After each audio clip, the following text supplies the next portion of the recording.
تمام دیکھنے اور سننے والوں کو پیار بھرا سلام۔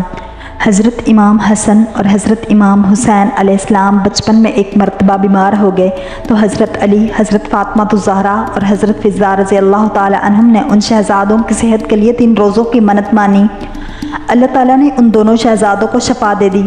جب نظر کے روزوں کو ادا کرنے کا وقت آیا تو سب نے روزے کی نیت کر لی۔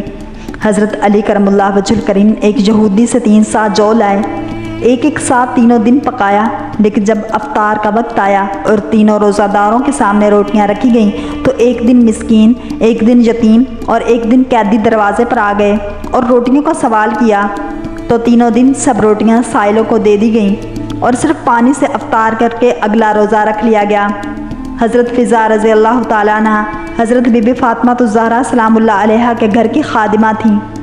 قرآن مجید میں اللہ تعالیٰ نے اپنے محبوب صلی اللہ علیہ وسلم کی پیاری بیٹی کے گھر کی اس سرگشت کو ان لفظوں میں بیان فرمایا ہے، جس کا ترجمہ یہ ہے: اور کھانا کھلاتے ہیں اس کی محبت پر مسکین اور یتیم اور اسیر کو، ان سے کہتے ہیں ہم تمہیں خاص اللہ کے لیے کھانا دیتے ہیں، تم سے کوئی بدلہ یا شکر گزاری نہیں مانگتے۔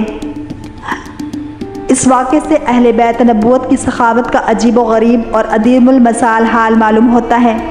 مسلسل 3 روزے اور سحری اور افطار میں صرف پانی پی کر روزے رکھنا اور خود بھوکے رہ کر روٹیاں سائلوں کو دے دینا یہ کوئی معمولی بات نہیں ہے۔ اللہ اکبر! کسی نے کیا خوب کہا ہے، بھوکے رہتے تھے خود اوروں کو کھلا دیتے تھے، کیسے صابر تھے محمد کے گھرانے والے۔ اللہ تعالیٰ ہم سب کو اہل بیت کی محبت نصیب فرمائے۔ اگر آپ کو یہ ویڈیو پسند آئی ہے تو لائک، شیئر اور سبسکرائب کرنا مت بھولیے تاکہ ایسے ہی اسلامک ویڈیوز آپ تک پہنچیں۔